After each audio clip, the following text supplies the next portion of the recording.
Long live Mama Capulet.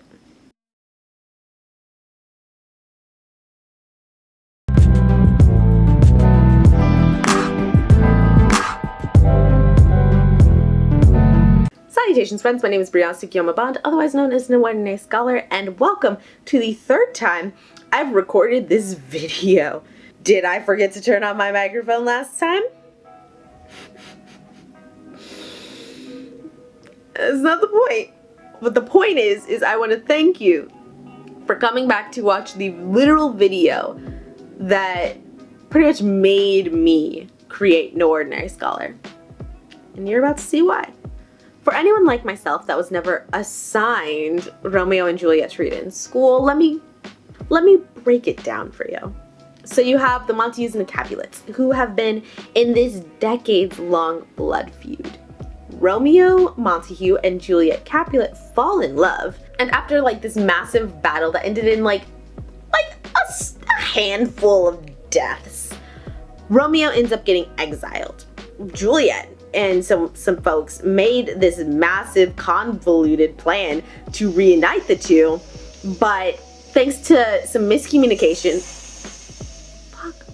Juliet and some people made this huge convoluted plan to reunite the two, but thanks to some miscommunication and literally the most useless character in all of literature. I literally mean he exists long enough to not do the one thing he needed to do.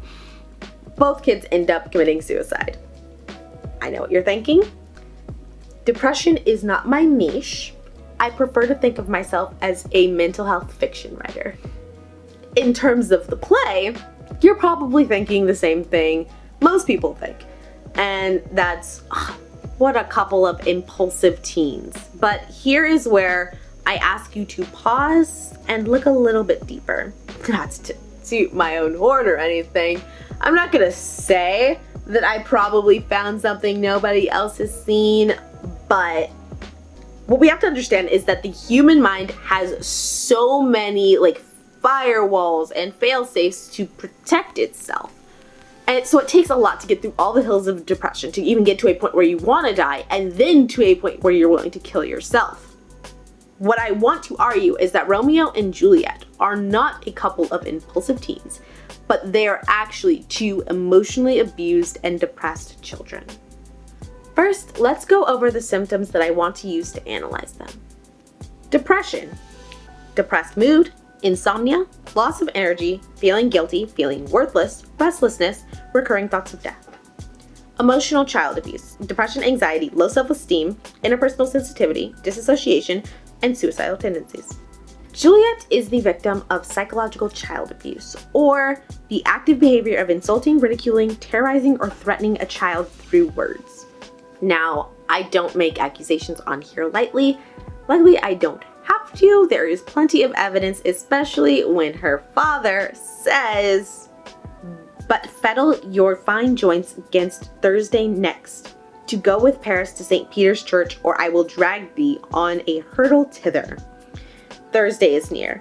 Lay hand on heart, advise, and you be mine. I'll give you to my friend, and you be not. Hang, beg, starve, die in the streets, for by my soul I'll never acknowledge thee."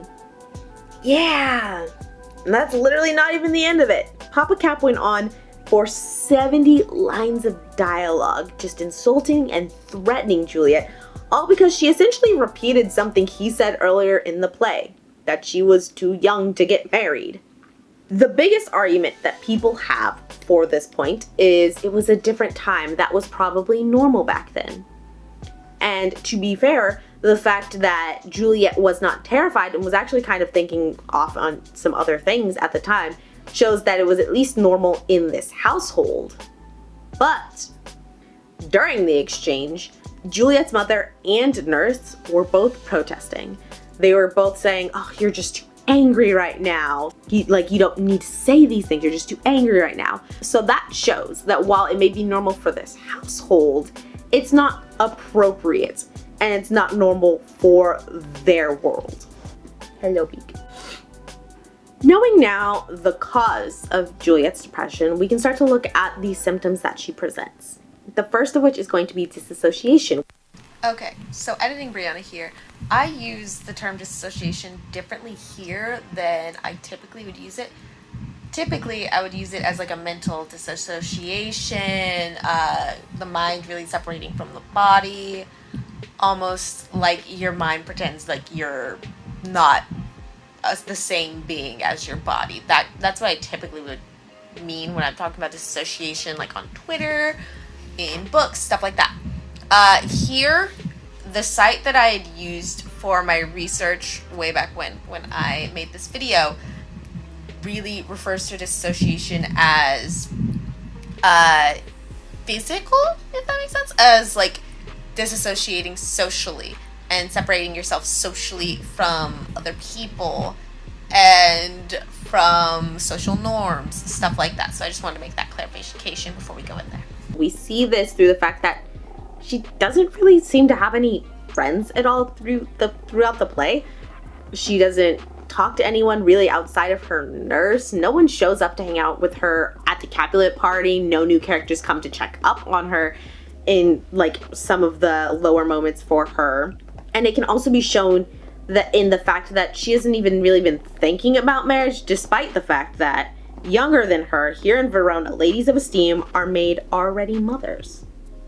Another symptom that she shows is that she genuinely doesn't trust the idea that someone can love her, namely Romeo. And that's going to be like interpersonal sensitivity or the self-esteem stuff. And we see this in that infamous balcony scene where she says, "Dost thou love me? I know thou wilt say aye, and I will take thy word, yet if thou swearest, thou mayst prove false." That is just one of the many times where she questions his intentions and if he actually loves her, despite the fact that he has snuck onto her family's property just to see her, a move that, if he is caught, would likely result in his death. Bless you. Romeo, on the other hand, is suffering from emotional neglect, or denying a child attention, reassurance, or acceptance. It is often a parental failure to meet community standards. For this part, we are actually going to look at Juliet's parents. Throughout the play, they are regularly checking in on her, making sure she's okay. Whether or not they care that they're part of the problem is a different conversation altogether, but they are checking up on her. Romeo's parents don't even seem to really know where he is half of the time, and that is shown when Big Mama M goes and asks Benvolio, "Oh, where is Romeo? Saw you him today?" Plus, the fact that Romeo can literally spend the night at Juliet's whenever he wants and nothing happens.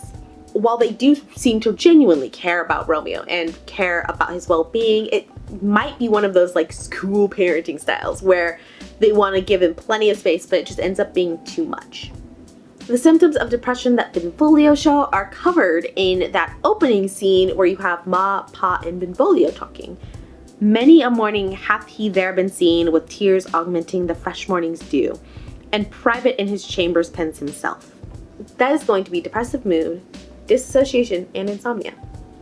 Now let's talk about the major symptom that both Romeo and Juliet share: suicidal thoughts. Most people just kind of blow this off, and the suicidal thought they have throughout the play, they just blow it off as foreshadowing to the end, but I have one really strong piece of evidence to fight against that. And it's something that's unique to Romeo and Juliet that sets it apart from all of Shakespeare's other pieces. You see, at the very beginning of the play, the chorus gives a full summary of Romeo and Juliet, a full summary of all the events that are going to take place. So what would be the purpose of using foreshadowing, what is described as a literary device in which a writer gives an advance hint of what is to come later in the story, when you've already intentionally told them exactly what's going to happen? Okay, me again. Hi. Really quick, just to like show you what I'm talking about when it comes to this chorus, I want to read to you the intro to Romeo and Juliet. And while I could break out, I'm making a mess. I could make a mess and break out the like gorgeous classic edition that's going to be ass for me to hold. Like, I can barely hold physical books as is. We're not going to push it. So we're just going to use the cute little buddy we got here.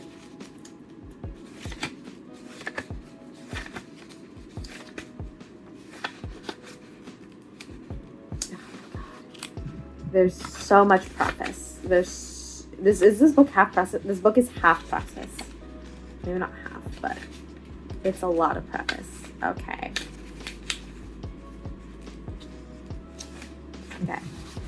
Two households, both alike in dignity, in fair Verona where we lay our scene, from ancient grudge break to new mutiny, where civil blood makes civil hands unclean. From forth the fatal loins of these two foes, a pair of star-crossed lovers take their life, whose misadventures peace overthrows, doth with their death bury their parents' strife. The fearful passage of their death-marked love, and the continuance of their parents' rage, which but their children's in naught could remove, is now the 2 hours traffic of our stage, in which, if you with patient ears attend, what here shall miss, our toil shall strive to mend. Like, the main thing of the chorus is telling you they're going to kill themselves. So how is it foreshadowing at this point? Tell me. I'm waiting. I'm waiting. This is where I point you to the last line of the chorus's intro. If you with patient ears attend, what here shall miss, our toil shall strive to mend. That is saying, what here we did not say, what here we did not explain and get out and actually get across to you, the play is going to be able to do that. Well, you've already gone over the plot of the story. What else is there? What else would be better to focus on than the innermost depression, the turmoils, the character story of our two leads? Think about that.